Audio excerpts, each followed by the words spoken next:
ಇವತ್ತು ಬಸಳೆ ಸೊಪ್ಪಿನ ಪದಾರ್ಥ ಮಾಡಲಿಕ್ಕೆ ಬಸಳೆ ಸೊಪ್ಪನ್ನು ತೆಗೆದಿಟ್ಟಿದ್ದೇನೆ. ಬಾಲ್ದಿಯಲ್ಲಿ ಕಟ್ ಮಾಡಿ ಹಾಕಿದ್ದೇನೆ. ಈಗ ತೊಳೆದು ಪದಾರ್ಥ ಮಾಡುದು. ಎಷ್ಟು ಒಳ್ಳೆದಿದೆ ಅಲ್ವಾ? ಎಷ್ಟು ದೊಡ್ಡ ದೊಡ್ಡ ಎಲೆ ನೋಡಿ ಅದರದ್ದು.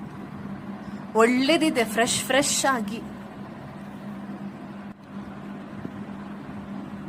ಎಷ್ಟು ದೊಡ್ಡ ದೊಡ್ಡದು ಎಲೆ ನೋಡಿ, ಒಳ್ಳೇದಿದೆ ನೋಡಿ, ಒಳ್ಳೇದುಂಟು, ಫ್ರೆಶ್ ಫ್ರೆಶ್ ಆಗಿದೆ. ಅದು ಯಾವಾಗಲೂ ತಿನ್ಬೇಕಂತೆ, ಒಳ್ಳೇದಂತೆ, ಆರೋಗ್ಯಕ್ಕೆ ವಿಟಮಿನ್ ಅಂತೆ.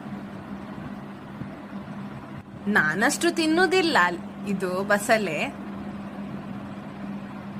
ನಂಗೆ ಜೋರ್ ಶೀತ ಆಗ್ತದೆ ಬಸಳೆ ತಿಂದ್ರೆ, ಕೋಲ್ಡ್ ಅಲ್ಲ ತುಂಬಾ ಅದು, ಅದಕ್ಕೆ ನಾನ್ ಜಾಸ್ತಿ ತಿನ್ನಲ್ಲ.